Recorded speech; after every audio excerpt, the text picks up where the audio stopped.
कृष्ण हरी मंडळी. भगवान शिवाचे शिवलिंग आपण बऱ्याच ठिकाणी पाहतो. एक असं शिवलिंग आहे की ते जल स्वरूप आहे आणि त्या शिवलिंगातून सतत असं नैसर्गिकरित्या जल वाहत. असं हे शिवलिंग तामिळनाडूला आहे, त्रिचीला म्हणजे तिरुचिरापल्लीला आहे आणि त्या मंदिराला नाव आहे श्री जंबुकेश्वर मंदिर. अत्यंत प्रसिद्ध असलेलं हे मंदिर आहे. आपल्याला माहित आहे की भगवान शिव हे 5 तत्वाचे स्वामी आहेत: आकाश, जल, वायू, अग्नी आणि पृथ्वी. त्यापैकी एक तत्व हे इथं आहे, जे की जल शिवलिंग आहे. आता हे कुणी स्थापन केलं आणि हे मंदिर कुणी बांधलं, तर याची एक आख्यायिका आहे.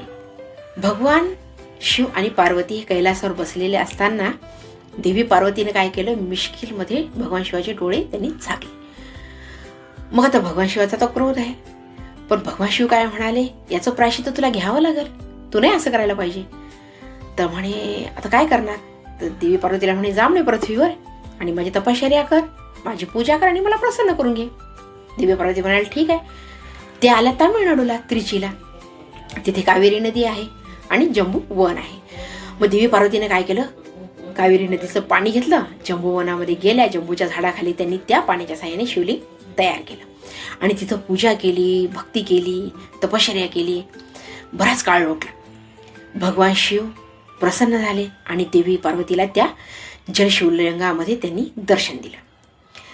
मग दर्शन दिल्यानंतर त्या जम्बू वृक्षाखाली होतं म्हणून दर्शन दिलं, म्हणून त्या मंदिराला आपण श्री जंबुकेश्वर मंदिर असं आपण म्हणतो.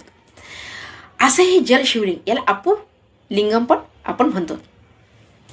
आता हे असं हे जे मंदिर आहे, तर तिथे या देवीला नाव आहे अखिलांडेश्वरी, पार्वती देवीचं नाव. मग तिथं देवी पार्वतीचं मंदिर आहे अखिलांडेश्वरी म्हणून.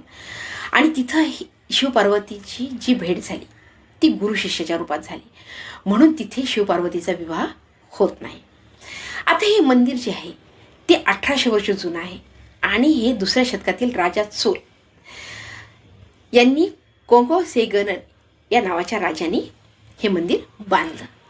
आता या मंदिराचं आणि भगवान शिवाचं जे जलस्वरूप आहेत त्यांचं आपण दर्शन घेतलं, पूजा केली, तर आपल्याला मनशांती प्राप्त होते आणि गुरुची कृपा प्राप्त होते, आपली इच्छापूर्ती होते.